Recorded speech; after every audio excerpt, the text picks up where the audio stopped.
gente, tudo bom? E nós estamos aqui nessa quarentena, tá todo mundo largadão mesmo.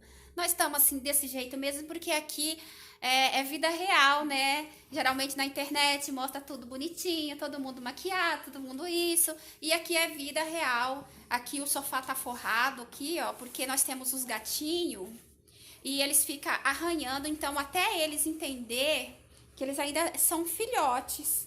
Tem o Dior e tem a Chanelzinha. Então, até eles entender, a gente deixa aqui forrado mesmo, é vida real. E hoje, o meu marido vai falar de Mateus 24.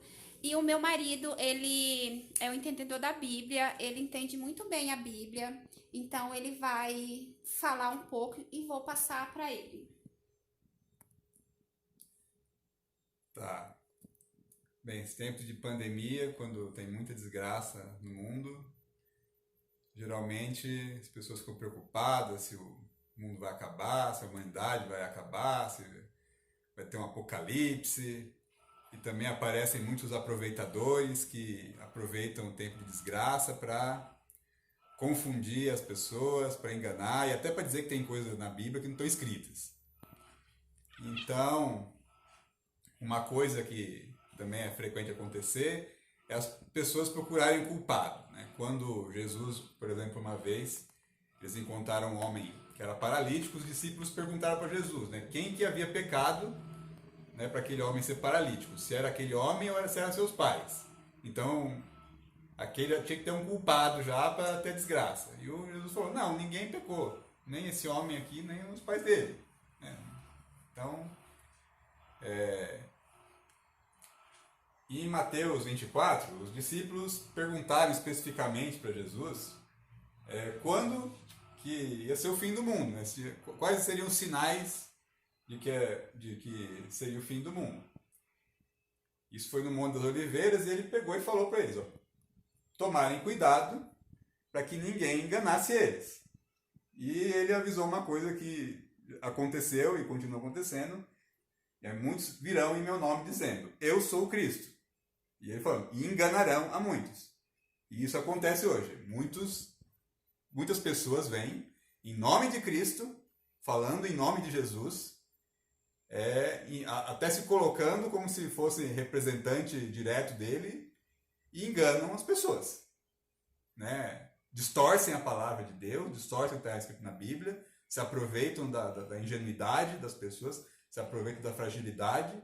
Às vezes as pessoas estão passando por momentos ruins, estão sofrendo, estão com dor, estão desesperadas, precisam de uma palavra para apoiar e se acreditam na primeira coisa que ouvem, né? Acreditam que são culpadas de alguma coisa quando elas são acusadas disso. Você está sofrendo porque você é um pecador, né? Pode até ser, mas não necessariamente, né?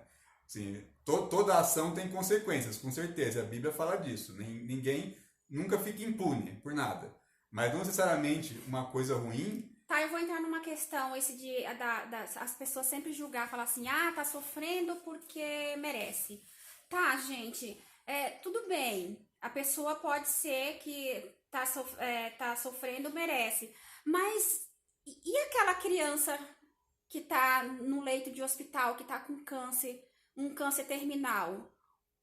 Uma criança. É uma criança inocente. Então, o que essa criança fez para Deus para ela estar lá? Pois é. Isso é uma coisa frequente, assim, de discussões até sobre a existência de Deus, né? Como é que se Deus existe, por que ele deixa as pessoas sofrerem, né? Na verdade, o próprio Jesus, ele disse para os seus discípulos, né? No mundo tereis aflições. Ele não falou, vocês vão acreditar em mim, vão me servir e a vida de vocês vai ser maravilhosa. Não. Ele falou, no mundo tereis aflições, mas tem de bom ânimo porque eu venci o mundo. O próprio Jesus Cristo, ele veio para cá, o Evangelho de João fala assim sobre ele, né? Ele veio para os seus, no caso, ele era um judeu, ele era o Messias prometido para os judeus, pelo profeta Isaías, no Antigo Testamento, ele veio para os seus, e os seus não o receberam. Ele foi crucificado. Essa foi a recepção que a humanidade deu para o Filho de Deus. Se fosse por isso só, acho que dá para já falar que, sim, não dá para exigir de Deus alguma coisa, né, se tratam o filho dele dessa forma. Mas ele não veio para se vingar. Né? Na verdade, assim, o compromisso de Deus com o homem, ele foi desfeito pelo próprio homem. No Antigo Testamento, no Gênesis, independente da questão da criação do mundo, dos eventos ali se referirem a tempos, né, reais, a questão central do Gênesis, do começo da Bíblia, é o seguinte: Deus tinha um relacionamento com o homem.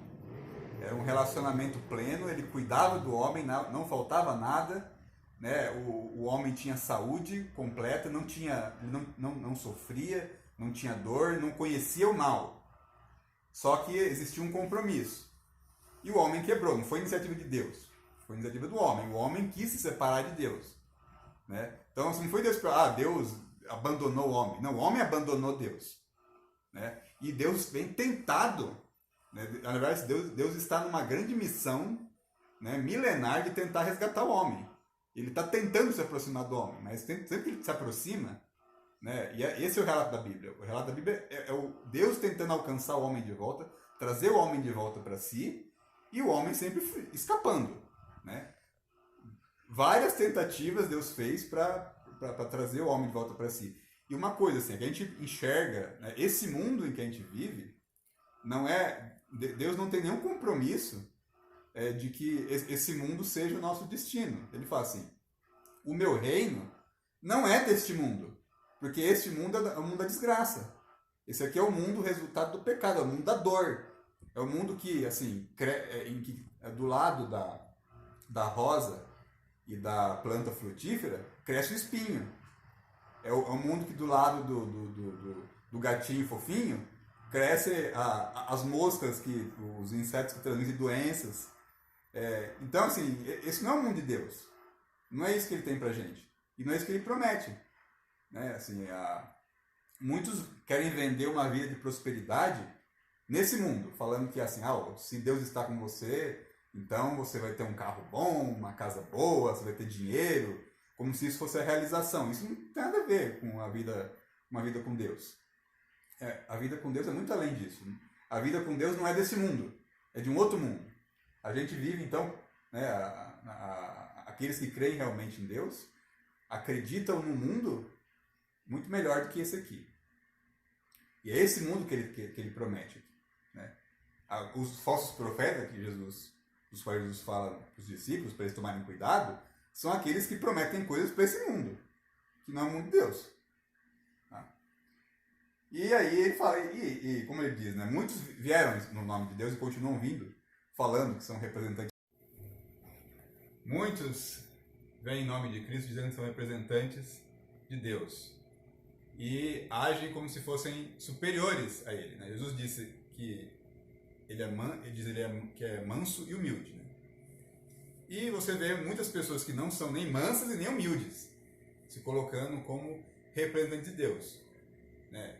Jesus, ele tornou a vida dele aqui na Terra um exemplo daquilo que ele esperava que a gente reconhecesse nele. Um exemplo de vida simples.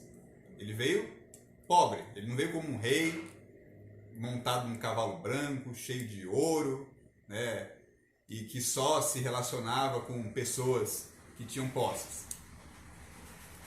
Ele veio para viver uma vida simples, falava de coisas simples para pessoas simples. E ele mostrou que ele era uma pessoa despojada, que a vida ela não precisava necessariamente de coisas materiais para ser vivida, não uma vida plena. Então, assim, a vida que Jesus viveu era uma vida muito plena, que é difícil ser vivida no mundo materialista, que na verdade é o nosso mundo, né? Um mundo de consumo, e você toda hora é estimulado a comprar coisas, a ter coisas, e você só é feliz porque tem coisas. Né? Você não é feliz porque você é somente o que você é, ou pelas relações que você tem. E a vida de Jesus era isso, a vida era a própria essência dele, a relação com as pessoas, viver plenamente, observar as coisas simples. Jesus falou assim, né? Olhai os lírios do campo, né? Nem Salomão, em toda a sua glória, se vestiu como eles. Ele deu aquele exemplo do contexto, porque Salomão era o exemplo máximo da riqueza. Em Israel não houve um rei mais rico do que Salomão. Foi o rei que acumulou a maior parte de riquezas. Os outros soberanos na época ficavam impressionados com a riqueza de Salomão. E Jesus falou, isso não é nada. Então o que Salomão tinha não é nada. Essas flores, né, o fruto da natureza, o fruto da criação de Deus, é muito mais rico do que isso. Então, assim, a gente tem ilusão de que coisas temporárias têm valor. Jesus também ele fala numa outra parábola, né, sobre o homem rico, que ele tem tanta coisa assim que ele fala, eu vou construir um novo celeiro para guardar as minhas riquezas aqui, a minha colheita, né, eu vou construir um celeiro maior. E aí, nessa parábola, ele diz que Deus fala para ele, você é louco, porque essa noite, né, você vai morrer. E o que você construiu vai ficar para quem? Então, às vezes, as pessoas, elas trabalham, se empenham para construir, adquirir coisas, chegam no final da vida e tudo fica por aqui. Né? Ela se vai, às vezes, ela não viveu plenamente a vida dela, né? Podia ter tido menos coisas, aproveitado mais, mas acabou deixando um monte de coisas para quem? Né? Para outras pessoas que nem dão valor para aquilo. Bem, então Jesus está falando para os discípulos, né? Eles, tomem cuidado com esses falsos profetas que estão prometendo para vocês uma vida que não tem nada a ver com o que eu quero para vocês. Tá? Então eu quero resgatar vocês, certo? Para um mundo aqui muito diferente e melhor do que esse. Essa vida aqui, com certeza, sim, a gente tem necessidade de ter uma vida confortável, de ter uma vida com saúde, de ter coisas boas, sim, mas elas não são tudo. Elas não são mais do que a gente. É como Jesus disse, vocês são mais do que a comida. Vocês são mais do que a roupa que vocês têm. Então a roupa não é melhor que vocês, nem a comida é melhor que vocês. Vocês são melhor que a comida, vocês são melhor do que as roupas. Vocês são mais importantes do que essas coisas. Elas são necessárias, mas elas não são tudo. E vocês escutam profetas falando que não, se você só está em comunhão com Deus se você tem, né, carro do ano, você está em comunhão com Deus se você tem lá uma casa na praia, né? Essa é a comunhão com Deus, essa é a comunhão com o mundo. Jesus falou assim, você não pode servir a Deus e ao dinheiro, você tem que escolher um dos dois. Então tem muitos profetas servindo ao dinheiro, né? E você sabe que eles estão servindo ao dinheiro quando no discurso deles o dinheiro ocupa a maior parte do tempo. Então, tomem cuidado com os falsos profetas. Bem, Jesus também fala o seguinte, né, voltando para a previsão do futuro aqui, né, ele fala para os discípulos, vocês vão ouvir que vão ter guerras, vocês vão ouvir rumores de guerras, mas não se assustem, porque isso vai acontecer e não é o fim, ainda, né, não é o fim. Vai se levantar nação contra nação, reino contra reino, vai ter fome, peste, que é o que está acontecendo agora, pandemia, né? Então, essas coisas, guerra, peste, fome, são só o princípio das dores, como Jesus fala para os discípulos. Esse é só o começo. Né? Ele fala coisas que na verdade já aconteceram aqui, né? Sobre aqueles que creem no seu nome, que a gente chamou de os cristãos, né? Na verdade não existiam cristãos quando Jesus estava com os discípulos, esse nome ele veio depois, é um nome pejorativo, na verdade é como se fosse uma ofensa, né? Quando se referiram aos discípulos, depois que Jesus já tinha ascendido aos céus, né? Quando se fala assim, cristão, aquele é um cristão, né? Era como se fosse uma ralé, aquele povo ali que acredita naquele Cristo, né? E acabou depois virando um nome que até alguns têm orgulho. Na verdade, a gente tem que ter orgulho desse nome, sim. Aqueles que creem em Cristo, de serem cristãos. Jesus fala o seguinte, assim, né? Ele diz que os cristãos vão ser escandalizados, vão se trair uns aos outros, vão se odiar, vão ser entregues para serem atormentados, mortos. Isso aconteceu ao longo do tempo, né? Assim, na verdade, não só os cristãos têm que ser sinceros no seguinte, né? Porque muitos creem em Deus de diferentes formas, né? Até com diferentes nomes. E todos, né, os que creem em Deus, de alguma maneira sofreram por acreditar nele, né? Em diferentes intensidades, né? Não significa necessariamente que, nossa, vai ser lançado para os leões como era na época do Império Romano. Não. Você às vezes vai sofrer porque você acredita em Deus, e por acreditar em Deus você é honesto. E ser honesto é difícil, né? Porque a gente vive num mundo em que a desonestidade às vezes é mais valorizada. Porque a pessoa desonesta, ela adquire coisas ilicitamente, né? Às vezes esbanja uma vida opulenta, né? Uma vida de riqueza que ela conseguiu de forma ilícita, roubando, né? E aí a pessoa deixa até a pessoa honesta com vergonha, né? Ou aqueles que estão ao redor dela com vergonha, porque a pessoa fala, ó, né, fulano de tal, né, tem aquilo, tem casa, tem carro, viaja, né? E a gente viu tantos escândalos nos últimos tempos no Brasil, né? Não só de políticos, mas de empresários roubando, desviando dinheiro e tendo uma vida de luxo a custo de quê? Do crime, né? E a pessoa honesta, ela tem uma vida difícil, né? Ela vive sob regras, ela não engana as pessoas, ela trabalha para conseguir as coisas, se esforça, ela vive uma vida de maior dificuldade, né? E às vezes até se sente assim envergonhada, né? Realmente você pensa, puxa vida, né? Será que vale a pena viver essa vida honesta? Porque todo mundo faz tudo errado, né? E consegue as coisas, eu não consigo. Nesse dilema, às vezes, também está o cristão. Não necessariamente ele vai sofrer de dor ser encarcerado. Ele vai sofrer porque, né, eu estou tentando viver uma vida aqui honesta, uma vida decente, e o mundo está me castigando. Como se ser correto fosse errado, né? E isso acontece. Mas, assim, o desafio é você conseguir continuar vivendo, acreditando, não, eu vou fazer a coisa certa, mesmo que a vida seja difícil para mim. Porque eu acredito, assim, eu não vou fazer por causa dos homens. Porque os homens vão pegar e vão querer ver o que eu tenho, né? Enquanto Deus vai ver o que eu sou. Então, quando eu agir de forma honesta, eu vou estar fazendo aquilo que Deus que Deus quer, que agrada a Deus. Mesmo que o resultado daquilo pareça que não é nada para os homens que estão à minha volta, para Deus aquilo significa, né? Quando Jesus ensina a oração do Pai Nosso para os discípulos, ele fala, para você fazer as coisas em segredo, e Deus vai te recompensar em segredo.